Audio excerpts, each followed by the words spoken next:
राकेश सिन्हा जी, सीधा आरोप आलोक शर्मा जी ने लगाया कि आपका मकसद सिर्फ और सिर्फ राजनीति करना है और आप यहां पर भी यही कर रहे हैं। देश की आजादी से एक दिन पहले आप सिर्फ देश को बांटने की कोशिश कर रहे हैं। देखिए, देश की आजादी से पहले देश का विभाजन हुआ था और विभाजन इतना दुखदाई था कि स्वयं महात्मा गांधी जी नेहरू जी के उस सेलिब्रेशन में शामिल नहीं हुए।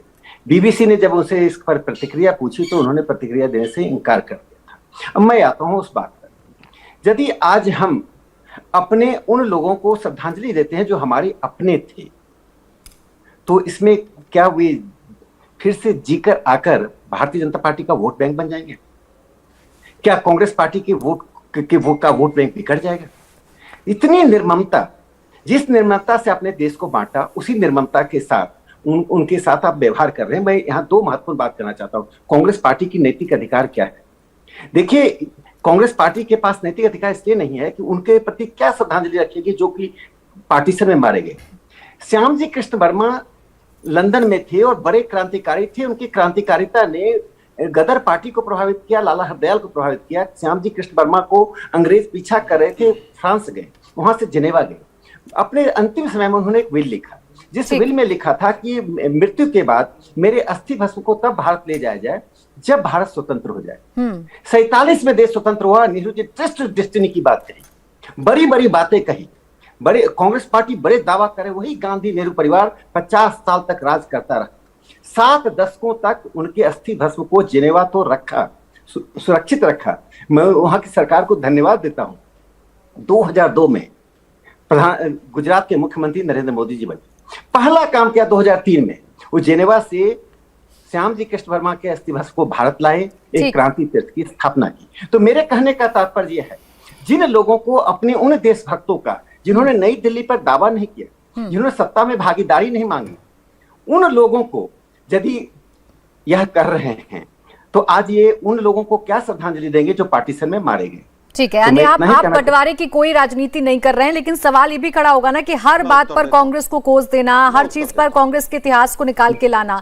देश को अब आगे बढ़ाने की भी जरूरत है। राकेश सिन्हा जी, चर्चा इतिहास पर होनी चाहिए, लेकिन अगर उसमें ही अटक कर रह जाएंगे तो ये देश वाकई में पिछड़ जाएगा। आलोक जी, छोटा सा प्रतिक्रिया दीजिएगा, फिर ओम जी उपाध्याय इतिहास की बातें हमें बताएंगे।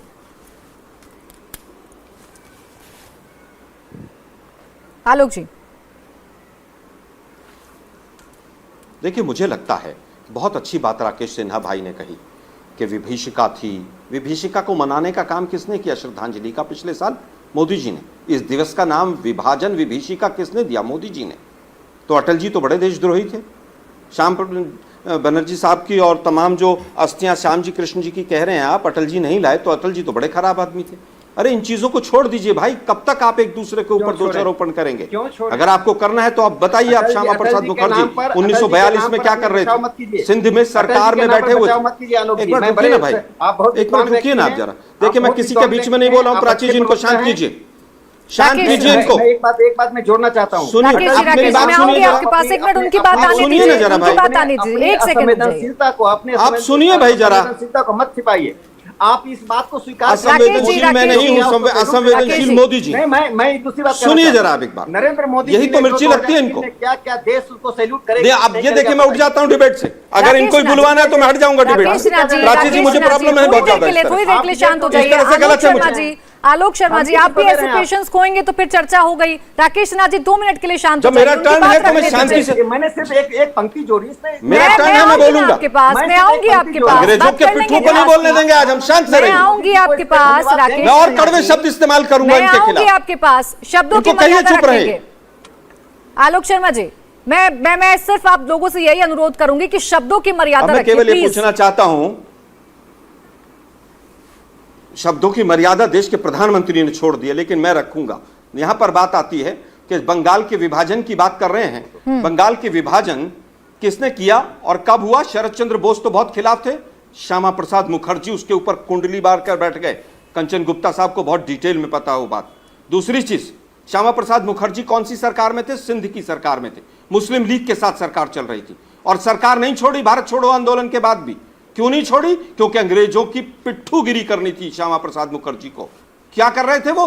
कि मैं अंग्रेजों के फौज के अंदर भर्ती कराऊंगा मैं, उधर सुभाष चंद्र बोस अंग्रेजों से लड़ने के लिए विदेश की धरती पर फौज बनाकर बैठ रहे थे, आजाद हिंद फौज, और ये लोग अंग्रेजों की यहां पर मदद कर रहे थे। वहीं पर सावरकर जी बैठकर क्या कर रहे थे 1942 देखिए किसकी गलती से क्या हुआ आलोक शर्मा जी, इस पर भी चर्चा कर लेंगे। सवाल मेरा आज की सियासत को लेकर है। और मैं भाई जरा नहीं, विभाजन, एक मिनट मैडम प्राची जी आज की बात कर रहा हूं मैं। विभाजन पर श्रद्धांजलि देकर मोदी जी केवल ट्वीट करना चाहते हैं क्या? ट्वीट कर श्रद्धांजलि होती है क्या? ट्वीट से दिक्कत है? है। जो लाखों लोग आए उनको बसाया कांग्रेस पार्टी की सरकार ट्वीट से दिक्कत है। एक मिनट, उसके बाद तमाम दिल्ली में आज लाजपत नगर, सरोजनी नगर, नेताजी नगर, तमाम जगह पर रेफ्यूजी जो लोग थे उनको दुकानें दी, उनको बसाया। था कि नहीं था? केवल यहां पर ट्वीट करके हिंदू मुसलमान करने से अगर देश चलता होता तो देश आज यहां तक नहीं पहुंचता। ठीक है सर, ठीक है। दूसरी चीज मैं पूछना चाहता हूं, जिस समय पर एक सरकार ने आलोक शर्मा जी आपने काम किया, आपने बेहतर काम किया, लेकिन अगर कोई श्रद्धांजलि दे दे रहा है तो इससे भी आपत्ति नहीं होनी चाहिए। इंडिया टीवी हर वक्त हर जगह डाउनलोड करने के लिए सर्च करें India TV news Google play store या ऐप स्टोर पर।